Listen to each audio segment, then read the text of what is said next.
Hi there, our highly valued, treasured and esteemed viewers and listeners, and welcome back to your channel of choice. This video I am about to present was compiled by Dr. Nath Arawa, a clinical pharmacist by training and profession who is the founder of Progressive Pharmacotherapy Consultants, the premier virtual clinical pharmacy institute for capacity building for healthcare workers.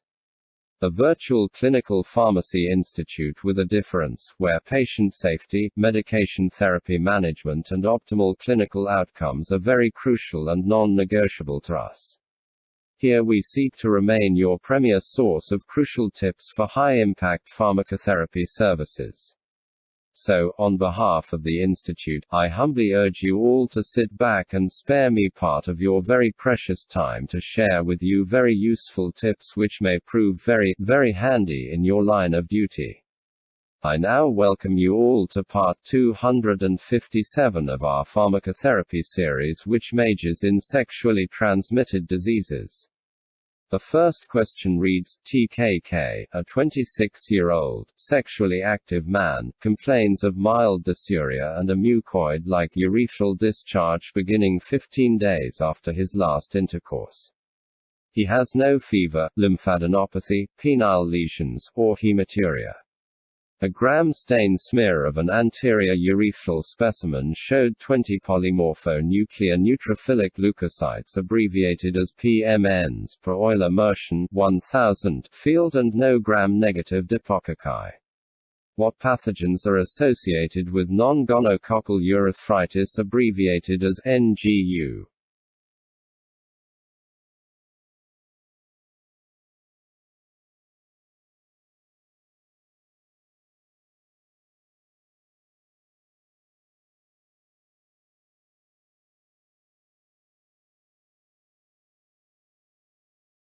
In the United States, non-gonococcal urethritis is the most common STD in men. Chlamydia trachomatis is a frequent cause of non-gonococcal urethritis, representing 15% to 40% of all cases.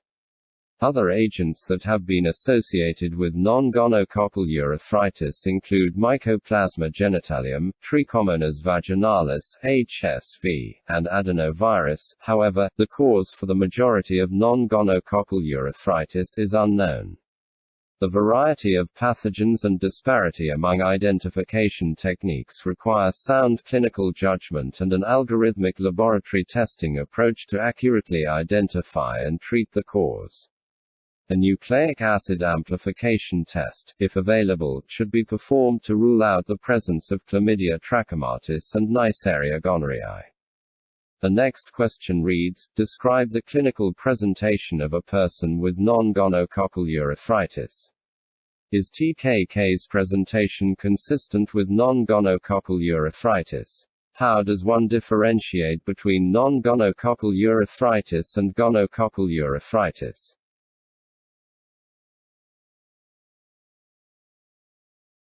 T.K.K's presentation is typical. Compared with gonococcal urethritis, non-gonococcal urethritis typically produces less severe and less frequent dysuria and less penile discharge. Chlamydial urethral infection is completely asymptomatic more often than gonococcal urethral infection. The incubation period for gonococcal urethritis is 2 to 7 days, whereas the incubation period for non-gonococcal urethritis is typically 2 to 3 weeks. Nonetheless, non-gonococcal urethritis and gonococcal urethritis cannot be reliably differentiated solely on the basis of symptoms and signs. If there is objective evidence of a urethral discharge, expressed by milking the urethra, a gram stain with equal to or more than 2 WBCs per Euler Mershon field in the urethral secretion, positive leukocyte esterase test demonstrating 10 WBCs per high-power field, the diagnosis of non-gonococcal urethritis is made by excluding the presence of Neisseria gonorrhoeae by gram stain and/or culture. The next question reads, how should T.K.K be treated?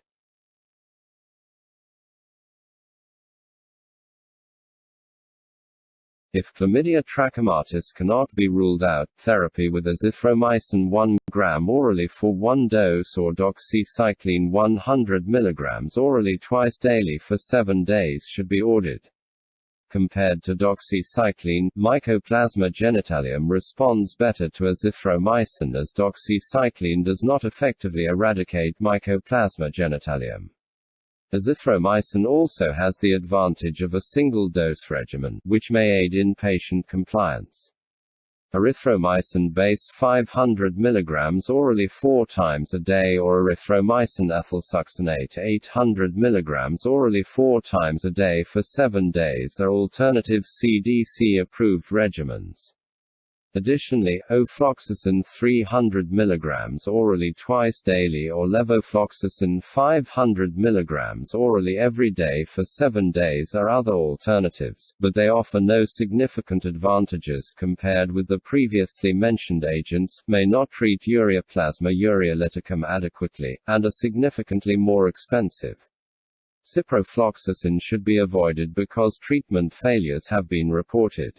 Patient counseling should emphasize the need for abstinence from sexual intercourse at least until the prescribed course of therapy has been completed, or 7 days after single-dose therapy, by the patient and his sexual partner or partners. There is some indication that the proportion of non-gonococcal urethritis caused by chlamydia trachomatis is declining, potentially being replaced by an increased proportion of ureaplasma ureolyticum, which is variably cured at 2 weeks by azithromycin, that is 73%, and doxycycline, that is 65%. The next question reads, T.K.K. was treated with doxycycline 100 mg twice daily for 7 days.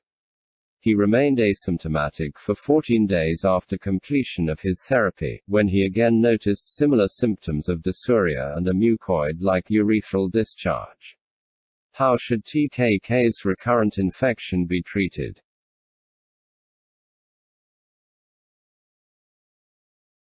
The major problem encountered in the treatment of non-gonococcal urethritis is the high rate of recurrent infections.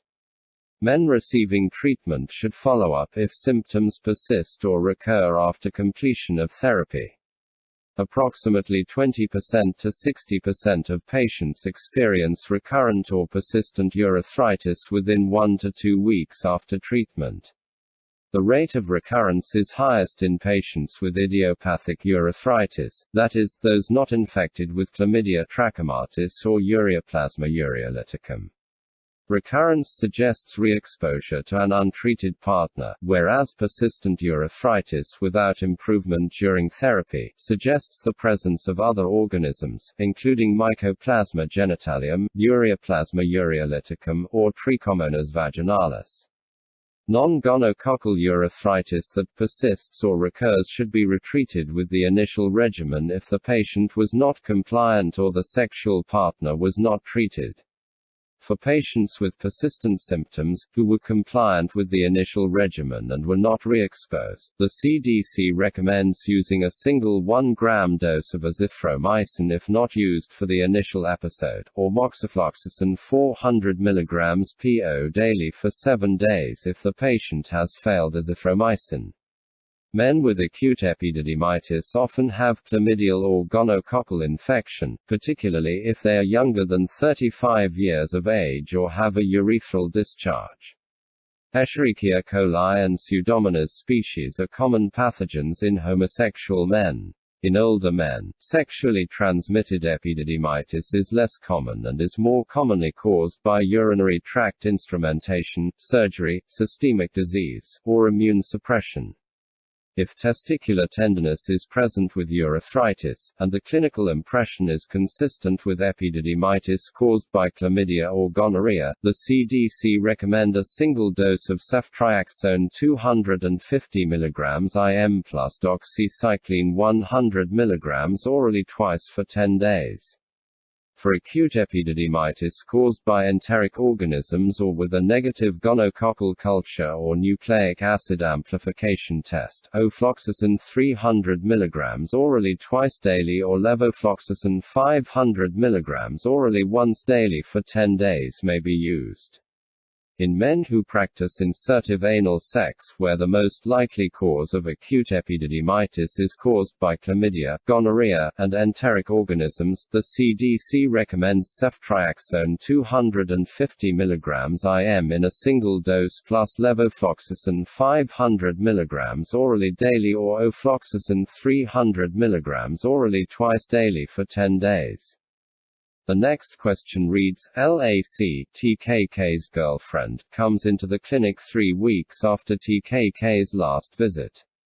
She is worried that she may have a similar infection, although she has no signs or symptoms.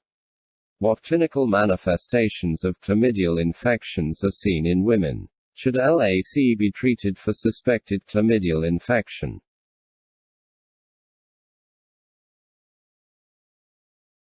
In the absence of cultures for chlamydia, empirical treatment against chlamydia of women who are sexual partners of men with non-gonococcal urethritis is recommended. Many partners are asymptomatic, but from 30% to 70% are culture positive if tested. LAC should be examined carefully for mucopurulent cervicitis and salpingitis. Although many women with chlamydial infection of the cervix are asymptomatic, up to 1/4 have evidence of mucopurulent discharge. A Gram stain of appropriately collected mucopurulent endocervical discharge from patients with chlamydia infection shows many PMNs and no gonococci. Regardless of findings, treatment should be initiated with the same azithromycin or doxycycline regimen used for non-gonococcal urethritis.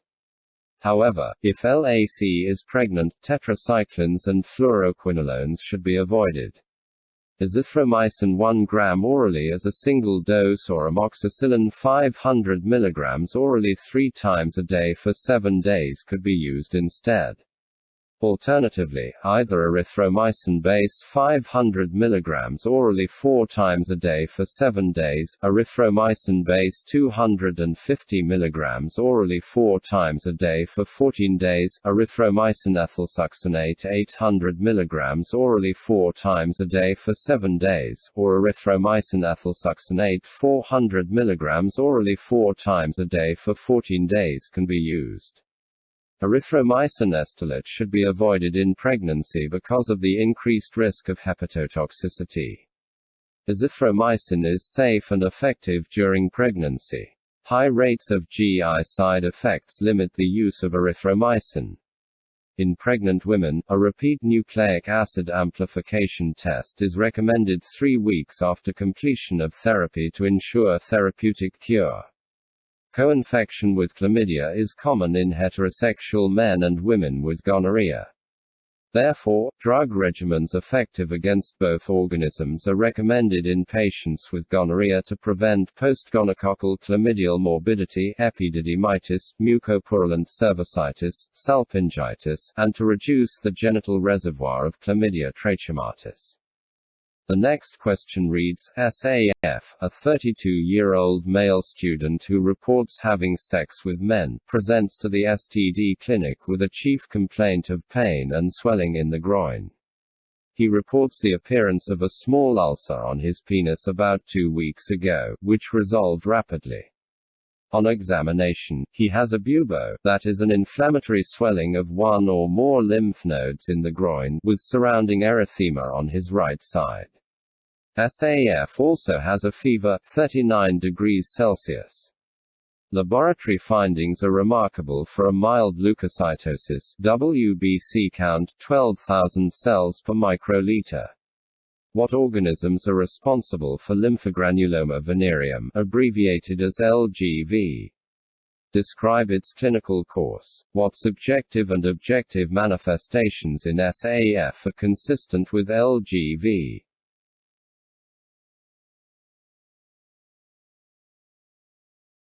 Lymphogranuloma venereum or Nicholas Favre disease has historically been considered a rare disease in the United States and other developed nations. However, outbreaks have been recently reported in the Netherlands and Great Britain as well as in the United States in New York, Texas, and San Francisco.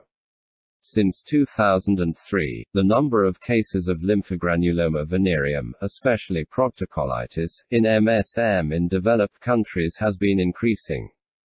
The cause of lymphogranuloma venereum is usually Chlamydia trachomatis cerevars L1, L2, or L3, which are different from those cerevars responsible for Chlamydia urethritis. 3 stages of lymphogranuloma venereum infection are recognized in heterosexual men. Stage 1 is characterized by a small genital papule or vesicle that appears between 3 and 30 days after exposure. The patient usually is asymptomatic, the ulcer heals rapidly and leaves no scar. This primary lesion is consistent with that reported by S.A.F. Many patients with lymphogranuloma venereum recall no primary lesion.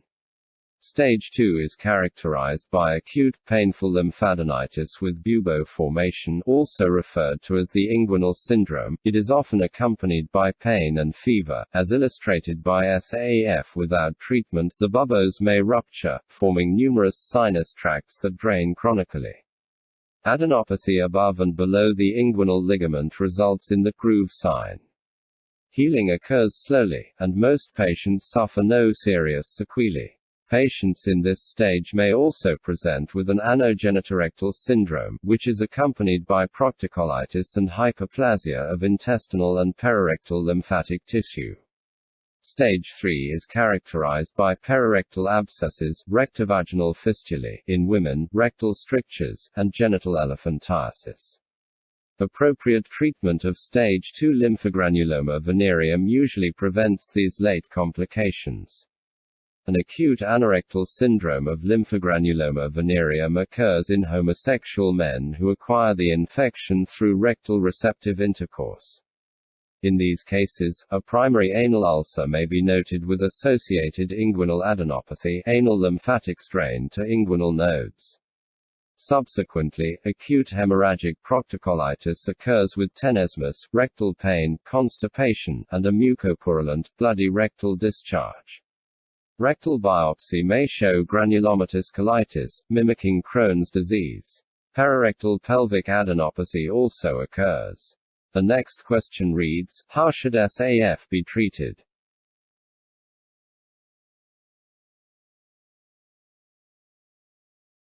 Current CDC recommendations for lymphogranuloma venereum include doxycycline 100 mg orally twice daily or erythromycin-based 500 mg orally 4 times a day for 21 days.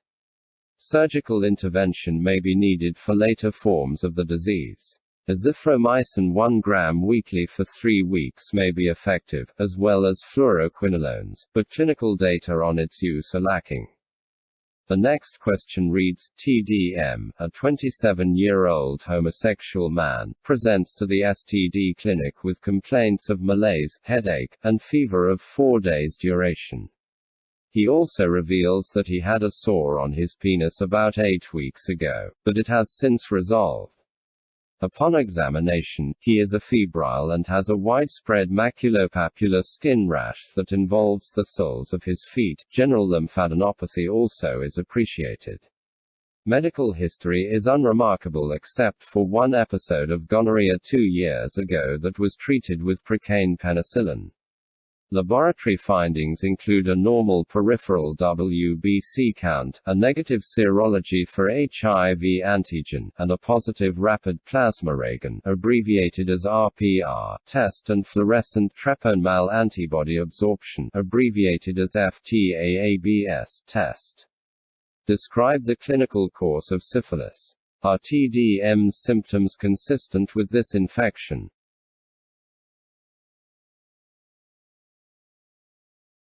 Regarding the primary stage, the average incubation period for syphilis is 3 weeks and ranges from 10 to 90 days.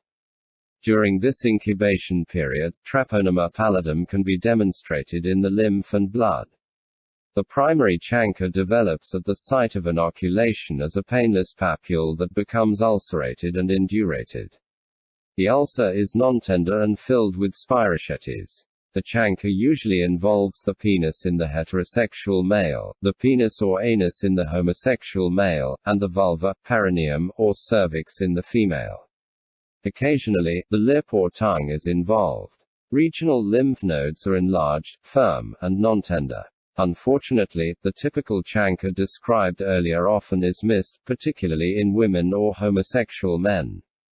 Without treatment, the primary chancre resolves spontaneously, usually in 2 to 6 weeks. The differential diagnosis of genital ulcers also includes chancroid and genital herpes. Like chancroid, genital herpes produces painful, superficial, non-indurated ulcers with tender inguinal adenopathy. However, unlike chancroid, lesions of genital herpes characteristically proceed through a vesicular state and often are associated with urethritis, cervicitis, and constitutional symptoms, such as fever and chills. Syphilis can be differentiated from herpes by a non-painful versus painful lesion, a papular versus vesicular appearance, and single versus multiple lesions. Chancroid is more difficult to differentiate from syphilis, although chancroid tends to have a more tender lesion, jagged border, and striking inguinal lymphadenopathy. Regarding secondary stage, approximately 6 weeks after a chancre first appears, the untreated patient manifests signs and symptoms of the secondary stage of syphilis. This stage is currently evidenced by T.D.M. Skin lesions of secondary syphilis may erupt in a variety of patterns and are usually widespread in distribution. A macular lesion is often the earliest manifestation in this stage. The lesion is round or oval, occurs primarily on the trunk, and is rose or pink in color. As lesions mature, they become papular or nodular with scaling, the so-called papillosquamous rash. The differential diagnosis of diffuse papillosquamous rashes includes psoriasis, pityriasis rosea, and lichen planus. In syphilis, the palms and soles are characteristically involved, and oral lesions manifesting as mucus patches may occur. Generalized lymphadenopathy usually is present, and patchy alopecia may be seen. The most infectious lesion of secondary syphilis is condyloma latum. Condylomata lata are characteristically wet, indurated lesions occurring primarily in the perineum or around the anus as a result of direct spread from the primary lesion. Laboratory studies sometimes reveal anemia, leukocytosis, or an increased erythrocyte sedimentation rate.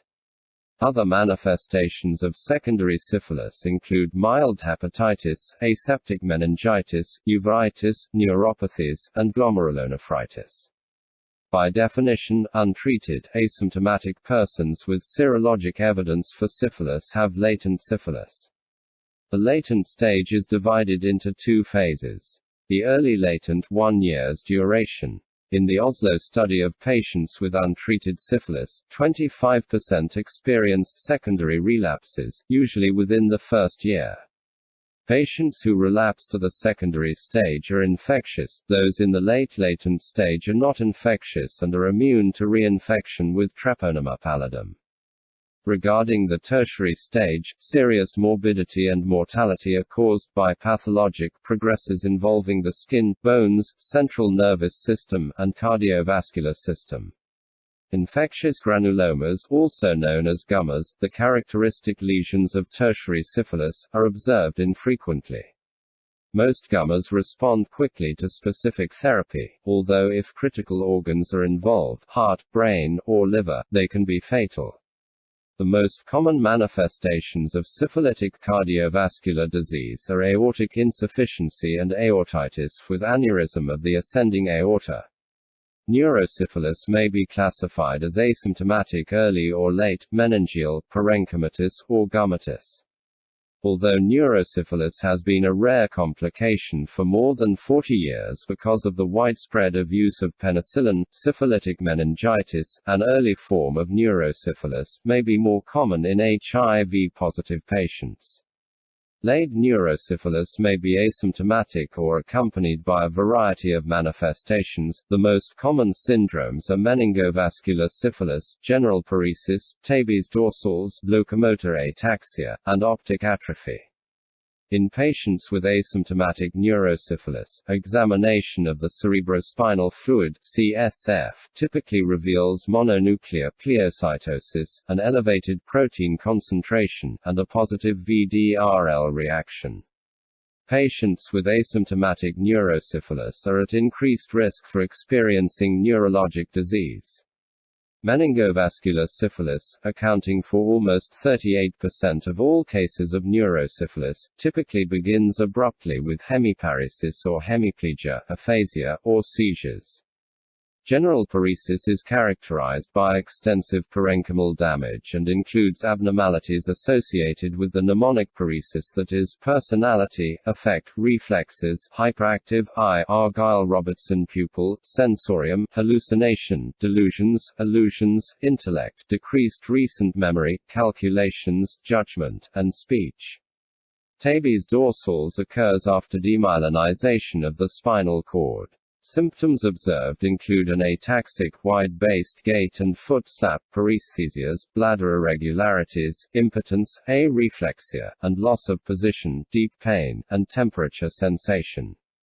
The Argyll-Robertson pupil, seen in both paresis and tabes dorsals, is a small, irregular pupil that reacts to accommodation but not to light. The next question reads, evaluate T.D.M's laboratory findings.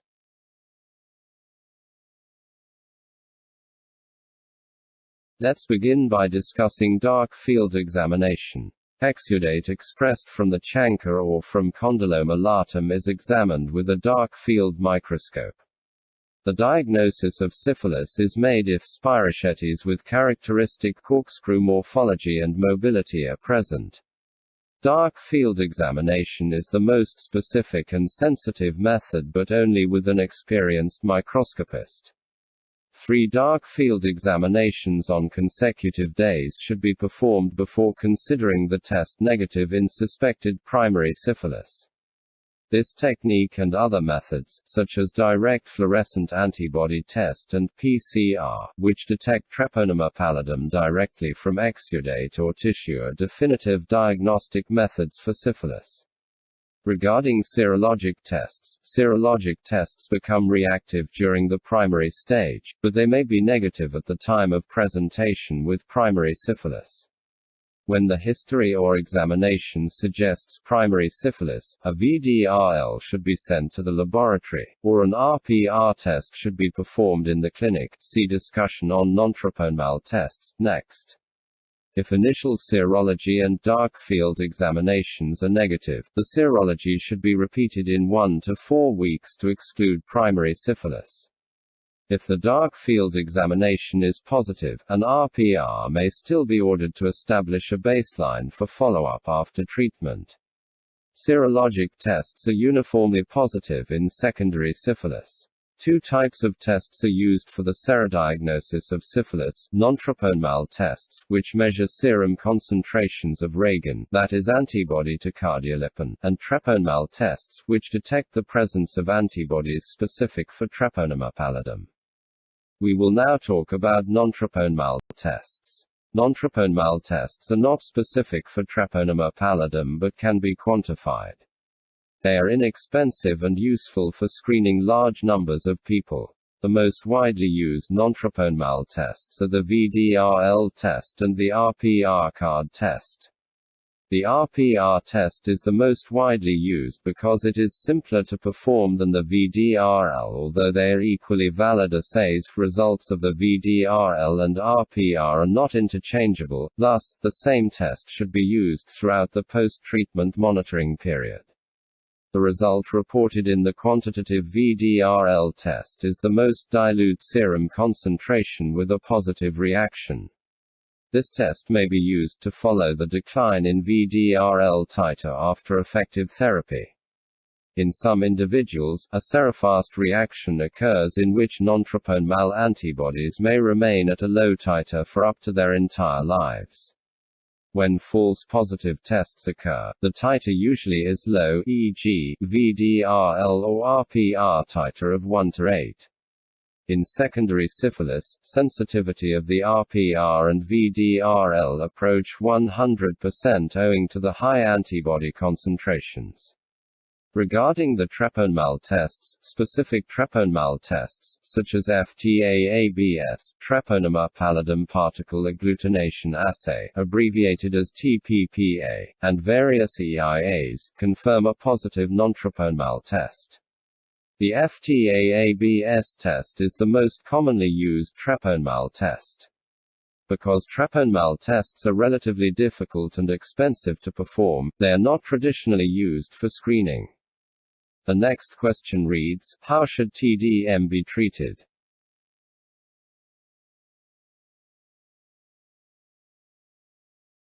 The CDC recommends penicillin G for the treatment of all stages of syphilis. Every effort should be made to rule out penicillin allergy before choosing alternative agents. Considering that penicillin-resistant treponema pallidum has never been observed, treatment regimens for syphilis have changed relatively little during the years.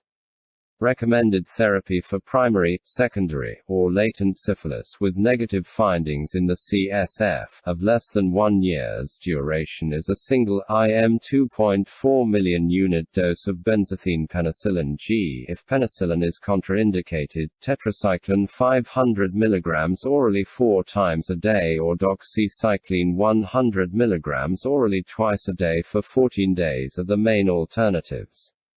If the patient is allergic to penicillin, is not pregnant, and cannot receive tetracycline or doxycycline, a 10 to 14-day regimen of ceftriaxone 1 gram IM or IV every day or a single 2 grams dose of azithromycin are options. The use of erythromycin as an alternative is no longer recommended by the CDC because of its poor efficacy. The optimal dose, duration, and efficacy of these alternative regimens are not well defined, necessitating close follow-up of patients. However, recent studies have shown that azithromycin 2 grams orally as a one-time dose is at least equivalent to benzathine penicillin G. Skin testing should be performed for individuals who claim allergy to penicillin. If the patient is truly allergic, he or she should be desensitized. Latent syphilis, lasting longer than 1 year's duration, and tertiary syphilis with gummas or cardiovascular syphilis, are treated with IM benzathine penicillin G, 50,000 units per kilogram, up to 2.4 million units weekly for a total of 3 weeks. The next question reads, would T.D.M's treatment differ if his S.A.F. had tested positive for syphilis?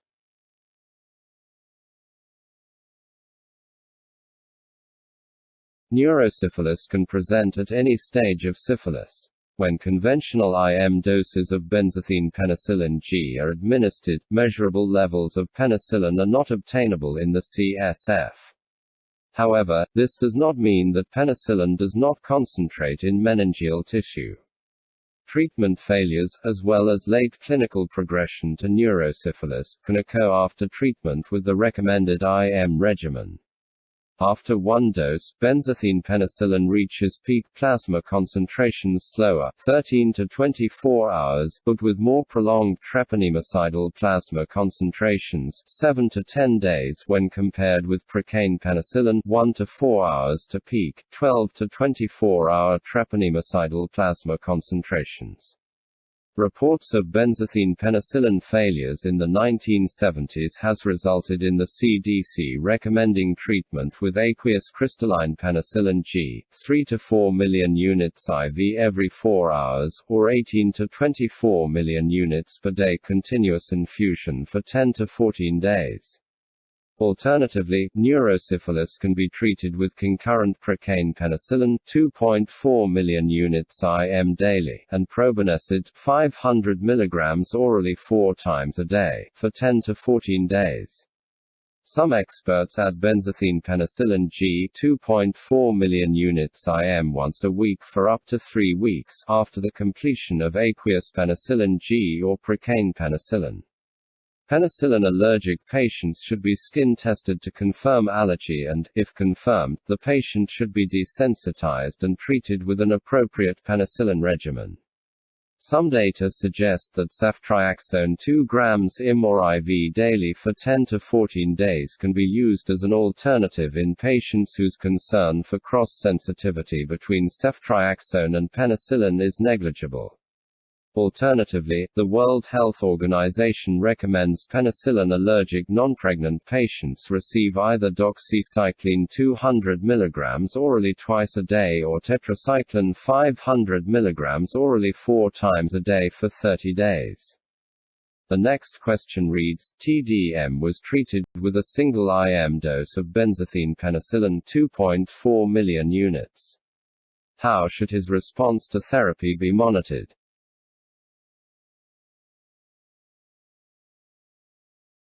Physical examination and a quantitative VDRL or RPR test for primary and secondary syphilis should be repeated at least 6 and 12 months after therapy. Retreatment should be considered when the RPR or VDRL titer does not decline fourfold in 6 months. Patients with HIV co-infection should receive periodic serologic testing. Patients with latent syphilis should be retested 6, 12, and 24 months after treatment. Close serologic monitoring is necessary if antibiotics other than penicillin are used. S.A.F examination should be performed in these patients at their last follow-up visit. Patients with neurosyphilis should be monitored serologically every 6 months.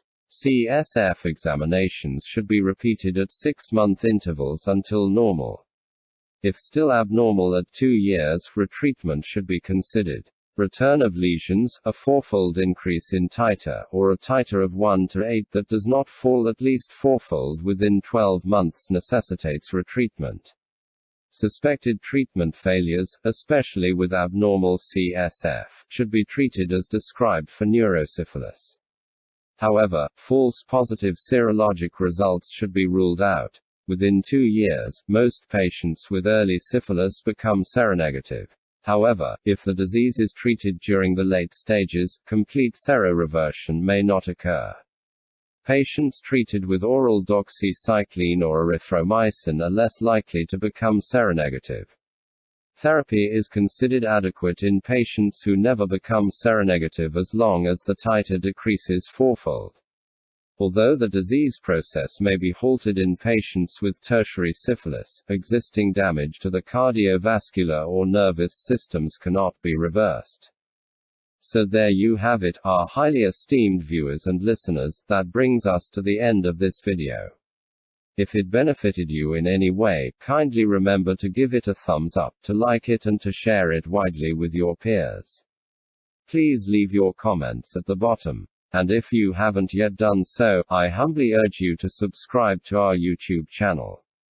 I would like to promise you all that the very, very best is yet to come. Thank you very much for viewing this video. On behalf of our senior colleague, Dr. Nath Arawa, I sincerely appreciate your partnership, continued support and kind collaboration. We look forward to interacting with you in the next video, which will be part 258.